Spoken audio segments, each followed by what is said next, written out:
Mu kwizihiza imyaka 10 ikigega cya leta cyashyiriweho gufasha abantu kwizigama no gushora imari ari NIT Iterambere Fund kimaze gishinzwe, cyishimira ko cyavuye ku kuba ikigega cy'ishoramari rihuriweho mu Rwanda kikaba kimwe mu bigega by'ishoramari bifite uruhare mu iterambere ry'isoko ry'imari n'imigabane. Gashugi Andere, umuyobozi mukuru ushinzwe ishoramari muri iki kigo, agaragaza ko iki kigo cyashingwaga kugeza n'uyu munsi cyari gifite intego yo gushishikariza abanyarwanda gushora imari no kwizigamira mu isoko ry'imari n'imigabane ndetse no gufasha abaturage bato n'abandi mu bijyanye n'imari no kuyigeraho.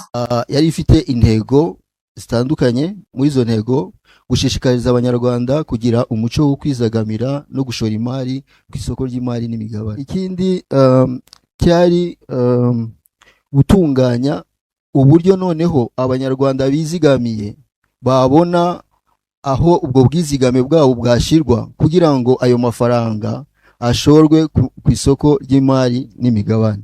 Ibi byatanze umusaruro kuko kuva mu mwaka 2016 gishingwa kugeza n'uyu munsi iki kigo cyagiye gikoreshwa n'abaturage mu byiciro bitandukanye, bityo kuri uyu munsi bakaba bakomeje kugera ku ntego zabo nk'uko bigarukaho n'aba baturage, ariko kandi bakavuga ko bakururwa na serivisi bahabwa udasize n'inyungu babona mu yo bashoye. Rero natangiye nsevinga 10% cyangwa 20%, nakomeje gusevinga n'ubundi no kubwiza izindi plan, kuko ya mbere nari nyigezeho navuga ni iyi natsinze cy'umutwe mfashijwemo n'Iterambere Fund. Kumara nayo imyaka 5 ariko ntabwo turajya munsi ya 10%, ni hejuru ya 10% iyo myaka yose, nta handi waboneye interest.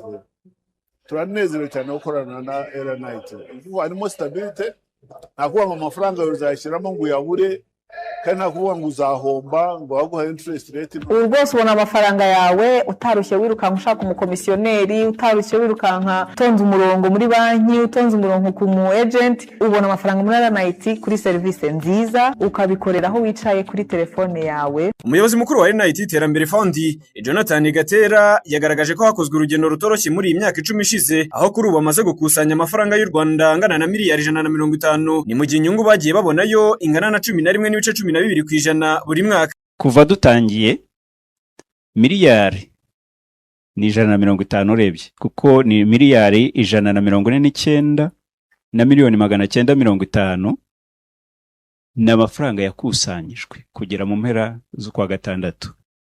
Amafaranga uyu munsi ari mu kigega cyangwa se yashowe ni miliyari 86. Ba bantu nababwiraga rero mu by'ukuri basaga ni 90,000 ni konti muri iyo myaka 10 yose.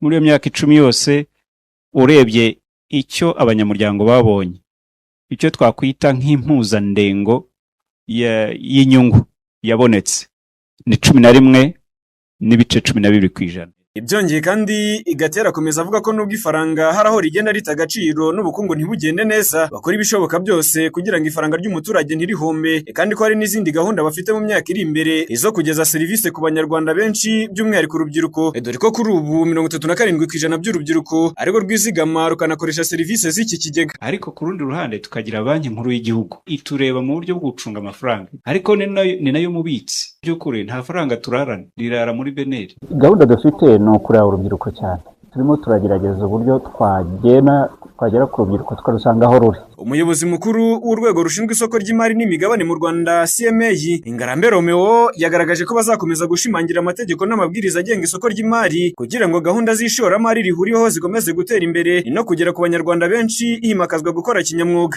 CMA izakomeza gushyira imbaraga mu kurengera inyungu z'ishoramari no guteza imbere isoko rikorera mu mucyo, gushimangira imiyoborere myiza mu bigo bikorera ku isoko, guteza imbere ibicuruzwa bishya by'ishoramari, gukoresha ikoranabuhanga no korohereza abashoramari kugera ku isoko, kongera ubukangurambaga n'inyigisho zo kuzigama. NIT Iterambere Fund yashinzwe tariki ya 12 Nyakanga mwaka 2016, ubu ikaba imaze imyaka isaga 10. Muri iyo myaka ikigega cyakusanyije miliyari 145 z'amafaranga y'u Rwanda, ubariye hamwe yakusanyijwe ari mu ishoramari. Umutungo wacyo ubu ukaba ugera kuri miliyari zisaga 86 uvuye munsi ya miliyari 1 cyatangiriyeho. Ni mu gihe ubu abantu bizigamiramo ubu bakaba 360. Ngendi Daniel Niyonkuru, Radio Guka, i Kigali.